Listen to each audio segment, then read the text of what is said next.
Hello everybody and welcome to CMP, Carolina Motorsports Park in South Carolina.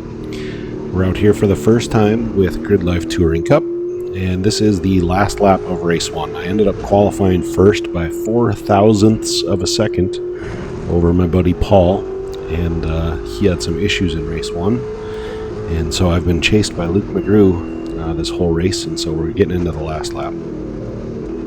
I think he was probably faster than me this race, but it's a really tough track to pass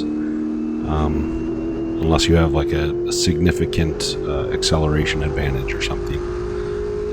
It's a pretty difficult place to pass, so I'm trying to keep him out of the draft, draw a straight line between corners, and I still had just enough clearance to pull in front of him there. Now is our biggest acceleration zone here, coming up into the kink, which is it's about 115 miles per hour. You just flick the car kinda through here. It's a little scarier than it looks on video, but it's really not bad once you've done it a few times. And in these cars it's not very fast, so we're able to stay flat through there, and the Viking chocks just soak up those bumps. So here we are coming to the last couple turns.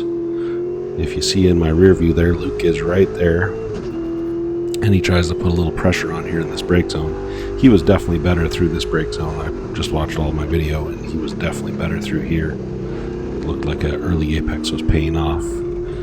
So, and then his car seemed to have a little bit more legs than mine, but able to just barely hold him off, and 3 fingers up for my dad Scott. We got the win in the first race. Off to the second race here is a rain race, if you couldn't tell. I think we got just the last couple laps here that I've shared with you guys, but there you see a bumper sitting on the last turn, and I've got Matt Waldbaum directly behind me. You can just barely see his lights every now and then in my rear view. And this track is pretty decent in the rain. There's a lot of tracks have what's called a rain line, which is basically anything that's not the normal line is where you want to be in the rain. And this one wasn't bad. You can kind of take the normal line, and really, I probably didn't get enough laps to try things, and in a race situation is not really when you want to try things. Like, I'm going to dive it in hard on the normal line and see what happens. So I kind of just stuck with what I had been doing the whole race and what I knew worked.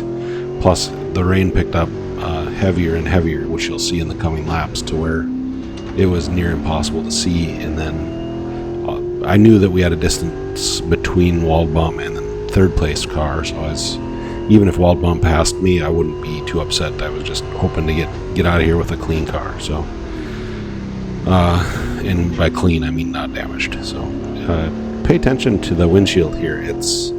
I've got these 2 crazy fans that are just blowing like crazy on that windshield, trying to keep it defrosted, and you'll see like it changes dramatically throughout the race, back and forth, and it's really strange to me. There's the kink, and there was a growing puddle there, which I didn't pay close enough attention to. Another thing I want to point out, if you look at my little cool shirt tank on the bottom right, when I hit the brakes occasionally, you'll see a small tidal wave of water climb there. There it was again, little waves of water just splashing around.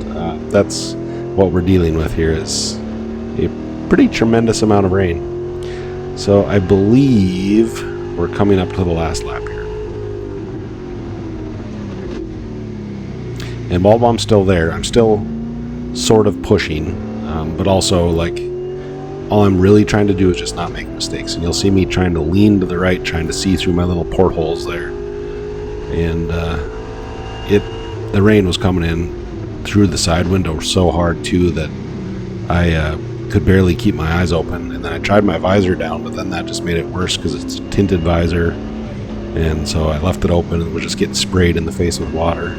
Here I can't even tell where apex is because I trying to look through the side window and my little porthole, and is better than the last time I had a rain race without any defrosters, and I just pulled right in because I absolutely couldn't see anything. It was just completely opaque. But last half of the last lap here gets a little bit exciting, which is why I'm sharing this with you.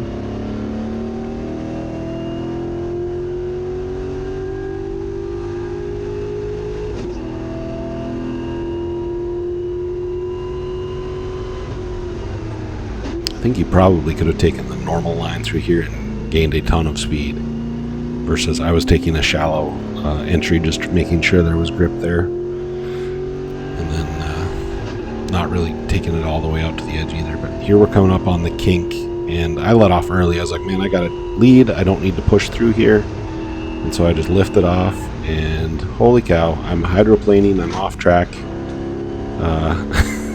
Almost threw away the lead. And now we're coming up to, there you saw me look to the right, because I was like, did I just see flowing water inside my car? And sure enough, yes, that's what it was. And then we're coming up to a lapper here who I almost hit. You see we go through a giant puddle there. Now my windshield's completely fogged over, and I have no idea where he's at. And there he was. Luckily we didn't touch him. That could have been really not great. But here we are, last turn. Dodge a bumper lane on the track out there, and then just try to get to the start finish and not hit anything was the goal on this one. So yeah, we ended up winning race 2 here as well somehow, and I'll cautiously put 3 fingers out for my dad, and let's move on to hopefully drier pastures. So here we are, race 3, coming to this must be last lap. I led all of this race. We're heading into the last lap. Paul Curley is hot on my heels. I have 8% rewards weight. You'll see on my right there, I've got, those are 25-pound little things of lead stuck to the roll bar. And then I've also got 150 pounds plus 20 of weight below them. And then that cool shirt tank is filled with water too.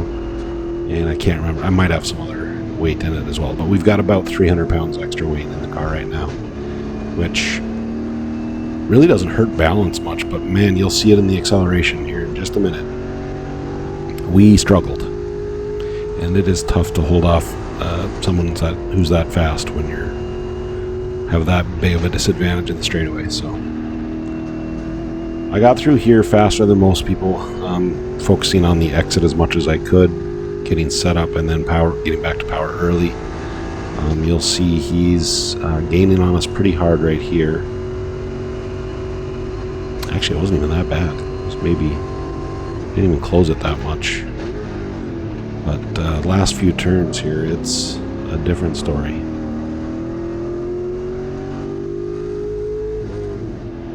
So here he looks inside. I know he doesn't have overlap, so I'm taking my normal line. And if you couldn't tell, yes, this car's struggling with power down, and so that is something we'll be working on for the next race. I leave him the outside here, knowing he's got a better run, and he pulls up next to me, so I stay inside, give him his lane on the outside. I've got a car gap over him. Now I'm rowing outside the window trying to get faster, and he just blows my doors off, and he takes the win in race 3, and we'll take a second place on that one. Off to race 4. 9th invert, I got 2nd, so I'm starting 8th position behind Matan. Goals for this race, knowing that if I basically just finish this race, I have the weekend championship locked up. A few other people had some struggles, so the gap between myself and next position was pretty big, so I knew all I really had to do was just finish this race, although it is still fun to race with these guys, especially the ones that you race with frequently, and you know them, and you know how they drive, and you know you can trust them. That's what makes this stuff so much fun. So I spent most of the weekend kind of racing by myself, which is fine. I mean, it's what you should hope for, is to be leading races, but this is usually way more fun. And there you see Curly blowing my doors off again, and Waldbaum's on the outside. He tucked back in, which is good, because I don't think going 3 wide through there was the smartest thing to be trying. So now we're just trying to stay with Curly, who's driving out of our lives.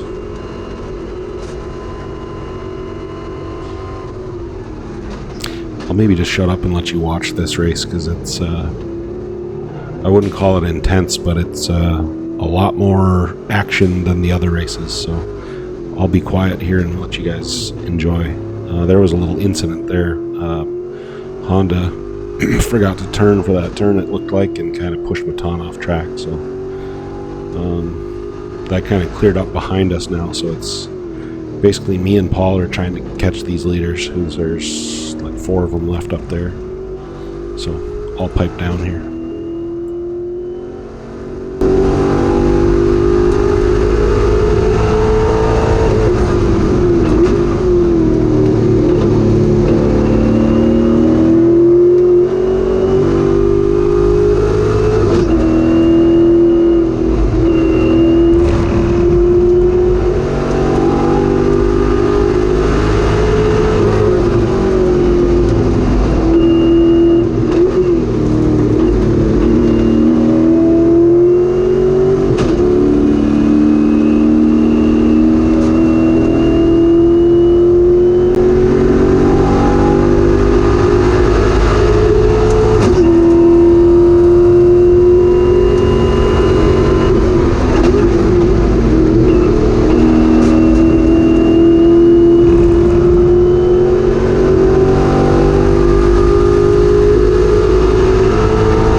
nice little run on Joel, and it turns into a great run because his apparently some relays popped out while he was hitting those aggressive curbs, and his car died.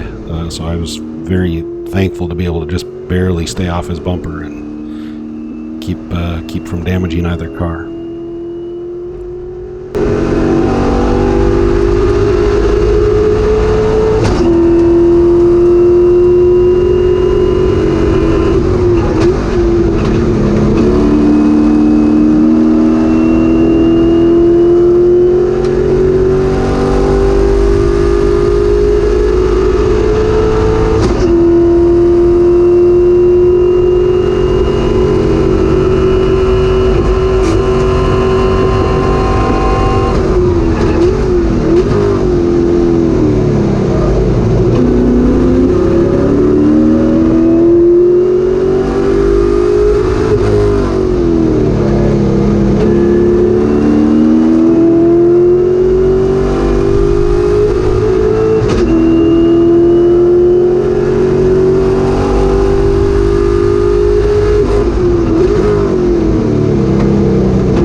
Get a chance to play with Andrew Rains here, who his car isn't completely prepped for this series.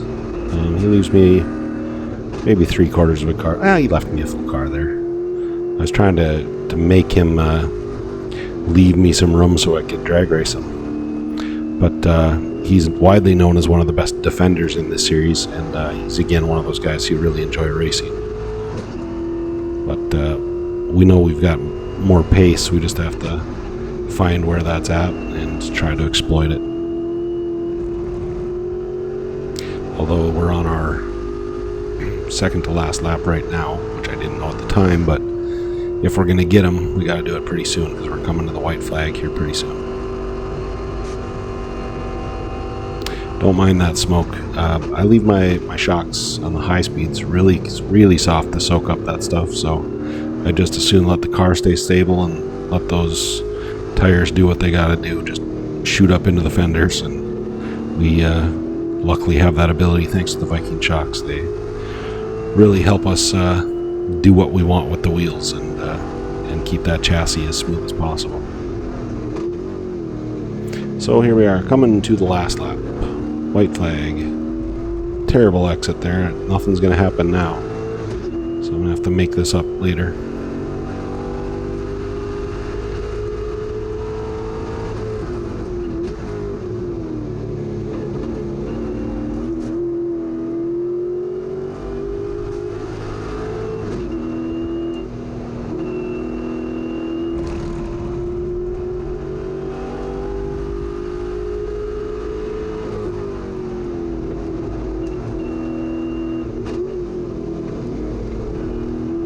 Track conditions in this race were the worst they'd been, short of the rain race. There was a lot of drifting, and there was dirt and rubber and stuff all over the track, so it was difficult. Now here's a lovely surprise. He goes to defend low, and so I know if I get back to power early, I'll use the curbs if I need to. I can hopefully keep his quarter. Now I'm trying to side draft them. And this is a beautiful surprise. Is like I'm actually slightly faster than him in the straight line, which he's about the only one, especially at this point in the weekend when I've got so much extra weight. It was nice to have a little more legs, because that was not an advantage I'd had prior to this. So luckily his car was slightly underprepared, and we were able to get that position, and we ended up finishing here at the end of the race in 4th position. So a first, a second, and a 4th. We got the weekend win, and we have got now 2 wins for the season, which is the ultimate goal for this. For what I do is to win a points championship. The weekend wins are, enough of those add up, and that's the result you get. But Consistency is what we're after, and this car is somehow amazing. We partnered with so many great companies that help make this a possibility, and we're so thankful, and we're having the time of our lives. So thank you all.